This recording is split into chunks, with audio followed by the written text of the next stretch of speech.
कहते हैं कि अगर सबसे ज़्यादा नंबर का सवाल पूछता है तो 5 नंबर वाला पूछता है ना। आप अगर पेपर उठा के देखोगे पिछले साल का, जिस तरह से मेरे हाथ में पेपर है ना, आज मैं पेपर दिखाऊंगा नहीं, लेकिन बस मेरे हाथ में पेपर है। तो इस पेपर में कुल मिला के 10 क्वेश्चन 5-5 नंबर में आता है। तो 5-5 नंबर के हिसाब से 10 क्वेश्चन का कुल कितना नंबर हुआ? 50 नंबर। यानी पूरे पेपर से सीधे आधे आध 50 नंबर 5 नंबर वाले सवाल का कब्जा है। तो मैंने सोचा यार, जब 5 नंबर वाला अकेले कब्जा किया हुआ है आधी प्रॉपर्टी पर, तो क्यों ना हम अपने बच्चों को, अपने छात्रों को, अपने सब्सक्राइबर को 5 नंबर वाले सवाल भी मैं सिखाऊं। अब बल्क में सिखाऊंगा। डेली अगर, मतलब महीने में अगर 10 वीडियो आएंगी मेरी, तो 10 में से 5 से ज़्यादा वीडियो तो 5-5 नंबर वाली आएंगी। बाकी वीडियो में 8 नंबर या 2 नंबर या 1 नंबर वाला मैं आपसे पढ़ाऊँगा। तो ये मेरा डिसीजन सही रहेगा कि नहीं, आप लोग कमेंट करके बताओ, ठीक है। दूसरी बात, अगर तुम अभी बहुत कुछ पढ़ना बाकी है मैथ में, या बहुत कुछ भूल गया जो पढ़े, या कुछ भी नहीं पढ़े अब तक, तो आपके लिए एक रामबाण कोर्स है, जिसकी फीस कितनी है? मात्र और मात्र 218 रुपये। फीस केवल 218 रुपये है। कितना? 218 रुपये। और इस फीस में आपको क्या मिलेगा? इस फीस में आपको चैप्टर 1 से लेकर चैप्टर नंबर लास्ट तक, फर्स्ट मैथ, सेकंड मैथ, केवल वही क्वेश्चन का वीडियो लेक्चर जो बार बार एग्जाम में आता है, और आपको समझ में भी आएगा, एग्जाम में भी आएगा, 100 में 100 नंबर भी पाएंगे। हफ्ते भर में एक बार ख़त्म करके फिर अगले हफ्ते दोहराएंगे, अगले हफ्ते दोहराएंगे, अगले हफ्ते दोहराएंगे। इस तरीके से आप उसको लेके चलेंगे। अगर आपको सच में मेरे पे यकीन हो रहा है, तो आप उस कोर्स को ज़रूर लीजिए और उसको पढ़िए डेली। सुबह शाम दोपहर रात मिला करके केवल 2 ही घंटा पढ़ना है। ये नहीं कि पूरा रात दिन वही पढ़ना, केवल 2 घंटा सब कुछ मिला के पढ़ना है। गारंटी लेता हूँ कि 100 में 100 नंबर तुम फोड़ के आओगे, ठीक है। खैर, आज के सवाल जो है हमारे सामने दिख रहे हैं, ये सवाल भी बहुत आसान है, लेकिन इसको 5 नंबर में पूछ दिया गया था पेपर में। तो आज हम आपको बताएंगे कि ये सवाल कैसे होगा। प्यार से देखना मेरे भाई, बहुत मज़ा आएगा, ठीक है। ध्यान से देखो, बहुत ही इंजॉय के साथ इसको करना है, ठीक है। देखो लिखा है a बराबर 8, 0, 4, -2, 3, 6, ठीक है। कामा लगा के लिखेंगे b बराबर, देखिए कॉपी में लिखने का तरीका यही है, पहले आप क्वेश्चन उतार लो। 4, 2, -5, 1। कह रहा है कि 2a + 3x बराबर 5b। क्या कह रहा है कि 2a + 3x बराबर 5b। तो किसका मान ज्ञात करना है? तो x का मान ज्ञात करना है, x का। तो चलिए हम लोग वही करेंगे जो कह रहा है, ठीक है ना। ध्यान से देखो, 2a + 3x + 5b को यहाँ लिख लो। 2a + 3x बराबर 5b। मैंने क्या किया, जो क्वेश्चन में दिया था यही दिया है, तो मैंने वही लिखा और कुछ भी अपने मन से नहीं किया। अब क्या होगा, जहाँ पे 2 है वहीं रहेगा। a की जगह पर a का मान आ जाएगा 8, 0, 4, -2, 8, 0, 4, -2, 3, 6, और प्लस लगा के लिखेंगे 3, कैपिटल X बराबर 5, और b का मान लिखेंगे यहाँ से देख करके 2, -2, 4, 2, -5, 1, है ना।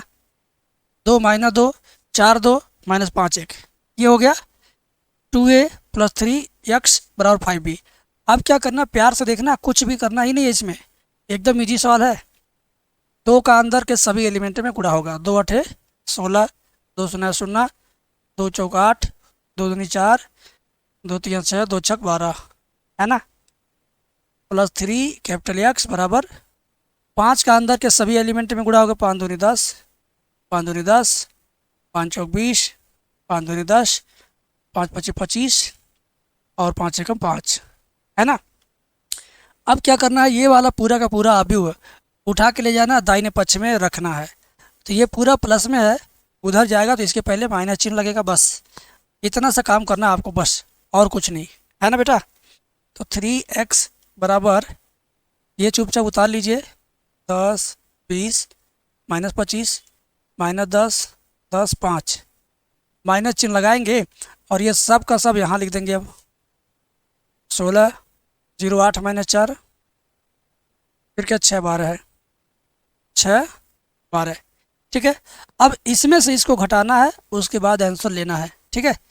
इसमें से इसको घटाएंगे कैसे, प्यार से देखो। 3x बराबर 10 में से 16 जाएगा तो माइनस का 6, -10 से 0 घटेगा तो -10, 20 में से 8 जाएगा 12, 10 में से -4 जाएगा तो ये माइनस दोनों मिल के प्लस हो जाएगा, 10 4 14 हो जाएगा। ठीक है, -25 -6 -31, 5 में से 12 जाएगा -7। ठीक है, -7। यहाँ तक तो आप बहुत बढ़िया से समझे होंगे क्योंकि अभी तक जोड़ घटाना था। इसके आगे भी आपको समझ में आएगा। 3 जाएगा दाहिने पक्ष में, 3 जाएगा दाहिने पक्ष में तो x बराबर हो जाएगा, ये 3 जाएगा इधर तो बटा हो जाएगा, यानी 1/3। बाकी अभी में जो जैसे है वैसे लिख लो। ठीक है, जो जैसे है वैसे लिख लो, मजा आएगा। आगे देखिए, अब 3 से इसमें चारों में भाग दीजिए। अगर भाग देने से सब कट जाए तो भाग दीजिए, और ना कटे तो यहीं पे छोड़ दीजिए, यही आंसर मान लिया जाएगा। ना कटे सारा एलिमेंट, कुछ कटे कुछ बचे तो वैसे ही छोड़ दीजिए, आंसर है। क्लियर है? तो ये आज का इस पहला सवाल आपको क्लियर समझ में आ गया? कमेंट सेक्शन में बताइएगा। आज का पहला सवाल आपको बढ़िया से समझ में आ गया ना? बोलिए। अब मैं आपको इससे बढ़िया और इससे ज़्यादा स्पेशल चैप्टर नंबर 2 से त्रिकोणमिति वाला सवाल बताऊंगा। बहुत बार एग्ज़ाम में ये आया है, रिकॉर्ड तोड़ एग्ज़ाम में आया है, और मैं भी आज ताबड़तोड़ इसको पढ़ाऊंगा। सच मानो, बहुत मज़ा आएगा। देखो क्या दिया है, cos inverse x plus cos inverse y plus cos inverse z बराबर पाई। तो आपको इतना सिद्ध करके लाना है, आपको सिद्ध करना है x² plus y² plus z² plus 2xyz बराबर 1। ठीक है, यही चीज़ दिया है। चलिए कैसे करेंगे, ध्यान से देखिएगा, ध्यान से देखिएगा। ये दोनों कास यहीं पे उतार लेंगे, cos inverse x plus cos inverse y बराबर पाई, जहाँ है वहीं रहेगा। ये cos इनवर्स z प्लस में है, उधर जाएगा तो माइनस का cos इनवर्स z होगा। यहाँ तक तो आपको बहुत बढ़िया समझ में आ गया। तो यहाँ तक क्लियर है। इसके आगे क्या करना है, इसके आगे cos inverse x plus cos inverse y का सूत्र लगाना। क्या सूत्र होता है? cos inverse xy minus root के अंदर 1 माइनस x², अगले रूट में 1 माइनस y²। बस बराबर जो चीज़ जैसे है वैसे हम उतार देंगे। ध्यान से सुनिए, हमने क्या किया, इन दोनों का फार्मूला यहाँ नीचे लिखा, बाकी इन दोनों को जैसे था वैसे के वैसे उतार दिया है ना। अब क्या करेंगे, इस cos इनवर्स को लेके जाएंगे इसके पास, और कुछ नहीं करना, सब उतारना है। xy रूट में 1 माइनस x², अगला रूट में 1 माइनस y² बराबर ये cos इनवर्स यहाँ आएगा तो बन जाएगा cos pi minus cos inverse z। मतलब क्या, ये जो cos इनवर्स है देखिए ध्यान से, यहाँ आया और कुछ नहीं हुआ, पूरी यहाँ से यहाँ तक की लाइनें लिखी गई हैं। बस क्या हुआ, ये cos यहाँ आया तो इस पर इन्वर्स लगा था तो यहाँ से इन्वर्स हट गया, और कुछ नहीं। अब आप एक काम और करो, cos 180 माइनस थीटा, ये जो पाई है, पाई का मतलब 180 होता है ना, तो cos 180 माइनस थीटा क्या होता है, माइनस cos थीटा। ठीक है, तो ये जो लिखा जैसे लिखा वैसे उतार लो। xy रूट में 1 माइनस x² रूट में 1 माइनस y² बराबर cos 180 minus theta minus cos theta, यानी माइनस cos थीटा। थीटा का मतलब यही cos इनवर्स z, थीटा का मतलब cos इनवर्स z। ध्यान से सुनिएगा, cos इनवर्स और cos जब होंगे पास पास तो हो जाएंगे खलास, यानी ये दोनों खत्म हो जाएगा, बचेगा केवल माइनस और z। क्या बचेगा अगली लाइन में, माइनस में z। अगली लाइन में क्या बचेगा, अगली लाइन में क्या बचेगा, अगली लाइन में क्या बचेगा, माइनस में z बचेगा। ठीक है, माइनस में क्या बचा, z। अब माइनस का z बाएं पक्ष में लाइए, तो ये आपका xy है, माइनस z इधर आएगा तो हो जाएगा प्लस का z बराबर, ये दोनों के पहले माइनस ही लगा है तो ये दोनों करड़ी जिसको मैंने घेर दिया, ये दोनों करड़ी दाहिने पक्ष में लेके जाएंगे बेटा, तो हो जाएगा प्लस में ये दोनों करड़ी 1 minus x² 1 minus y²। Clear है? अब इसके आगे क्या करना है, ध्यान से देखो। अब इसके आगे दोनों पक्षों का वर्ग करना है। इसके आगे क्या करना, दोनों पक्षों का होल स्क्वायर, तो a प्लस बी का whole square, xy plus z का होल स्क्वायर बराबर रूट में 1 माइनस x² रूट में 1 माइनस y², इसका भी होल स्क्वायर। दोनों पक्षों का होल स्क्वायर अगर आप करते हो तो इस तरह दिखा देना। उसके बाद देखो ये a प्लस बी का होल स्क्वायर क्या होता है, a² plus b² plus 2ab यानी 2xyz बराबर, इन दोनों का होल स्क्वायर करेंगे तो क्या होगा, इन दोनों की करड़ी हट जाएगी। क्या होगा, इन दोनों की करड़ी हट जाएगी, हो जाएगा 1 माइनस x² 1 माइनस y²। ठीक है, अब क्या करेंगे, ध्यान दीजिए, इन दोनों को जैसे है वैसे लिख लेंगे, x² y² plus z² plus 2xyz अब इसमें क्या करना है, 1 का इसमें दोनों में गुणा करेंगे तो वही हो जाएगा वो, और माइनस एक्स स्क्वायर का 1 में करेंगे तो minus x square, minus x square का माइनस वाई स्क्वायर में करेंगे तो प्लस का एक्स स्क्वायर वाई स्क्वायर हो गया। अब दोनों पक्षों से plus X square Y square दोनों पक्षों से सेम सेम है तो कट जाएगा। कट जाने के बाद क्या बचेगा, मान लो कट गया तो कट जाने के बाद यही सब बचेगा, ठीक है ना। तो अगली लाइन में हम वो चीज़ करेंगे, अगली लाइन में हम उसको लिखेंगे, ठीक है। तो पहले हम लिख लेते हैं, रुक जाओ बेटा, Z square plus 2xy Z है, ठीक है ना। तो भाई इसके आगे देखो कुछ होना, बढ़िया से बढ़िया तरीका बता रहा हूँ आपको। ये दोनों कट गया, एक्स स्क्वायर वाई स्क्वायर दोनों तरफ से, आपका बचा Z square plus 2xy Z, minus का एक्स स्क्वायर इधर आएगा plus X square, minus Y square इधर आएगा प्लस वाई स्क्वायर, बराबर कौन बचा, 1। अब इन तीनों को एक साथ लिख दो, एक्स वाई जेड को, X square plus Y square plus Z square plus 2xy Z एक साथ, 2xy जेड बराबर कितना, 1। यही आपको क्या करना था, सिद्ध करके लाना था। समझ लीजिए कि आपने सिद्ध कर दिया, आंसर ला दिया। तो इस तरीके से हम इसको करेंगे। कहीं कोई डाउट होगा तो बताइएगा, मैं उसके लिए हूँ। आपको समझ में नहीं आया तो उसके लिए मैं जिम्मेदार हूँ, ठीक है। मैं आपको फिर से समझाऊंगा, लेकिन हाँ आप भी अगर जिम्मेदारी से समझने का प्रयास करोगे तो ज़रूर समझ में आएगा, इस बात में कोई दो राय नहीं है। ये सवाल देख के आपको लग रहा होगा कि बहुत ईजी है ना। कह रहा कि समीकरण को हल कीजिए, समीकरण को हल कीजिए मतलब यक्स का मान यहाँ निकालना है, सिद्ध नहीं करना, यहाँ यक्स का मान ज्ञात करना है। तो कैसे ज्ञात होगा, देखिए साइन इनवर्स वाला सूत्र यहाँ लिखेंगे। पहले क्वेश्चन को हम लोग लिखते हैं 12/x plus sign inverse 5/x बराबर π/2, ठीक है, इतना हो गया। अब इसका जो फार्मूला है साइन इनवर्स का, उसको पहले लिखिए। साइन इनवर्स x का फार्मूला क्या है उसको हम लोग पहले लिखेंगे। एक काम कर सकते हैं,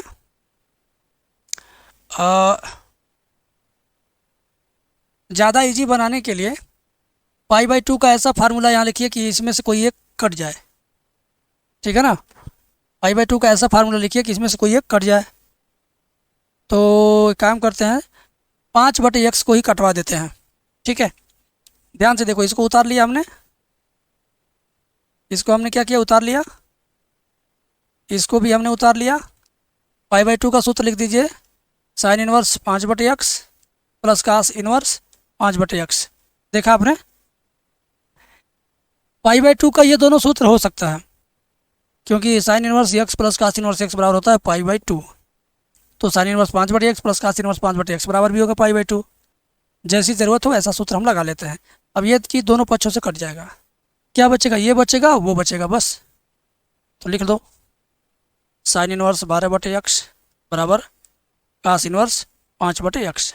अब कास को तुम जानबूझ के साइन के रूप में चेंज कर दो, तुम्हारा काम आसान हो जाएगा। कास को एक काम करो, इस कास को साइन के रूप में चेंज करो, ये वाला उतार लो, साइन इनवर्स 12/x। इस कास को लिख सकते हैं साइन इनवर्स, ध्यान दीजिए, साइन इनवर्स रूट के अंदर 1 माइनस इसी का स्क्वायर, 5/x का स्क्वायर। तो कास को हम साइन में बदलें तो ये सूत्र लगाएंगे, कास इनवर्स x बराबर साइन इनवर्स रूट के अंदर 1 माइनस एक्स स्क्वायर। तो इसका ये सूत्र बन गया। अब दोनों पक्षों से साइन साइन गया काम से, गया काम से। तो बचा क्या यहाँ पे 12/x, यहाँ क्या बचा, रूट में 1 माइनस 5×5=25/x स्क्वायर। अब दोनों पक्षों का होल स्क्वायर कर दीजिए ताकि करड़ी हट जाए, ठीक है। तो 12 का स्क्वायर 144/x स्क्वायर बराबर, इधर का स्क्वायर करेंगे तो केवल करड़ी हट गया, ठीक है। और 25/x स्क्वायर बाएँ पक्ष में आएगा, इधर 144/x स्क्वायर माइनस 25/x इधर आएगा प्लस 25/x स्क्वायर बराबर कितना हुआ 1, है ना। अब आगे देखिए क्या करते हैं हम, आगे देखिए दोनों का हर बराबर है, x स्क्वायर लिखेंगे, ऊपर 144 प्लस 25 प्लस कितना 25 बराबर 1/1। मान लो 144 25 जोड़ेंगे 169 होगा, बटे x स्क्वायर बराबर 1/1 करो, तिरछी तिरछा गुणा करो, क्या करो, तिरछी तिरछा गुणा करोगे जब x स्क्वायर एकम x स्क्वायर बराबर 169 एकम 169, एक्स स्क्वायर बराबर ये हो जाएगा 13 का स्क्वायर, तो x बराबर हो जाएगा प्लस माइनस 13। तो ये हुआ आपका फाइनल आंसर, ये हुआ आपका फुल एंड फाइनल आंसर। इसमें भी आप चाहो तो आपका उत्तर सही या गलत जान सकते हो, कैसे, एक्स का मान 13 रखिए ले जा करके बाएं पक्ष में, तो दायां पक्ष आएगा। अगर हम एक्स का मान यहाँ 13 रखें हैं तो दायां पक्ष जरूर आएगा पाई/2। ठीक है, समझे? 13 रखते हैं तो जरूर आएगा, कोई टेंशन वाली बात नहीं है। बात समझ में आ रही? बात समझ में आ रही है? बताइएगा ज़रूर कमेंट में। तो सबसे ज़्यादा अगर लफड़ा करने वाला कोई क्वेश्चन है तो यही है, और इसका लफड़ा हम फरियाने से पहले आपको बताना चाहेंगे कि डिस्क्रिप्शन में ही मेरे एप्लीकेशन का लिंक है, एप्लीकेशन डाउनलोड कर लो। वहाँ पर आपको कुछ चीज़ें फ्री में भी मिलेंगी, जैसे कि त्रिकोणमिति का सारा सूत्र त्रिकोणमिति बैच में फ्री है, त्रिकोणमिति का सारा लेक्चर भी त्रिकोणमिति बैच में फ्री है। 2-2 साल का बैच आपको फ्री मिलेगा उसमें 2024-25 का, और उसमें जो सूत्र आपको चाहिए वो सारा सूत्र इकट्ठा मिलेगा। लेक्चर 30-35 लेक्चर आपको फ्री में देखने को मिलेगा। त्रिकोणमिति आपका इतना ज़बरदस्त स्ट्रांग हो जाएगा कि आप नॉर्मल त्रिकोणमिति क्लास 10th 11th का भी कर लोगे, एंड 12th का भी त्रिकोणमिति करोगे, और 12th का चैप्टर नंबर 2 भी कंप्लीट उसी में कर लोगे फ्री का। तो जा करके जरूर त्रिकोणमिति बैच फ्री वाला देखने के लिए एप्लीकेशन डाउनलोड करके देखो, समझे? नहीं कुछ लेना तो कम से कम फ्री वाला तो देख लेना, लेना ना देना जरा देख तो लेना। आजा, सिद्ध करना बायां पक्ष बराबर दायां पक्ष। तो ले भाई, इसका बायां पक्ष हम लेते हैं। क्या लिखा है? Cos sin inverse x whole square, ये लिखा है ना। अब आपको पता है, क्या पता है? साइन इनवर्स एक्स का कास के रूप में क्या सूत्र होता है? होता है कास इनवर्स रूट में 1 - एक्स स्क्वायर, ये सूत्र होता है। साइन इनवर्स एक्स का ये सूत्र है। अब कास इनवर्स और कास जब होंगे पास पास तो हो जाएंगे खलास, तो ये दोनों खलास हो जाएगा। केवल बचेगा ये वाला करड़ी। क्या बचेगा? ये करड़ी बचेगा केवल, और इस पर लगा है होल स्क्वायर। तो जब करड़ी के ऊपर होल स्क्वायर लगा रहता है तो क्या होता है? करड़ी हट जाती है, तो सिर्फ और सिर्फ 1 - एक्स स्क्वायर बचेगा। तो ये तो हुआ आपका लेफ्ट हैंड साइड। अब इसी तरीके से आपको ये राइट हैंड साइड लेना यहाँ पे, और देखना कि ये कितना आता है। RHS बराबर साइन कास इनवर्स एक्स, क्या है? साइन कास इनवर्स एक्स, इसका होल स्क्वायर। अब इसमें क्या करेंगे? कास का सूत्र साइन के रूप में लिखेंगे, कास इनवर्स का सूत्र साइन इनवर्स के रूप में लिखिए, बाकी सब उतारिए। ठीक है, तो कास इनवर्स एक्स का सूत्र होता है साइन इनवर्स रूट में 1 - एक्स स्क्वायर। तो ये सब सूत्र जो मैं लिख रहा हूँ आपको पता नहीं है, तो आपको बोला ना त्रिकोणमिति बैच में जाओ तो नॉर्मल सूत्र और चैप्टर नंबर 2 का प्रतिलोम त्रिकोणमिति फलन का सूत्र सब उसमें मिलेगा। आराम आराम से देखना, सब मिलेगा। और ये होल स्क्वायर। अब साइन इनवर्स और साइन जब होंगे पास पास तो हो जाएंगे खलास। डायलॉग याद आया मेरा? तो ये सब खलास हो गया, बचा केवल करड़ी में 1 - एक्स स्क्वायर, और इस पर लगा है होल स्क्वायर। अब किसी रूट के ऊपर अगर होल स्क्वायर लगा तो रूट क्या होगा? हट जाएगा, करड़ी होगी गायब, तो बचेगा केवल 1 - एक्स स्क्वायर। तो आप देखिए बायां पक्ष और दायां पक्ष दोनों सेम सेम आ गया ना, इसलिए आप लिख सकते हो LHS बराबर हो जाएगा RHS। ठीक है, एकदम क्लियर है? कोई दिक्कत? कोई दिक्कत बिल्कुल नहीं है। 100 आउट ऑफ 100 आपको समझ में आ गया होगा। तो मिलेंगे नेक्स्ट वीडियो में, बहुत जल्दी आपको 1 शॉट मिलने वाला है, जो आप चाह रहे थे वो मिलेगा ज़रूर। ठीक है, best of luck, thank you.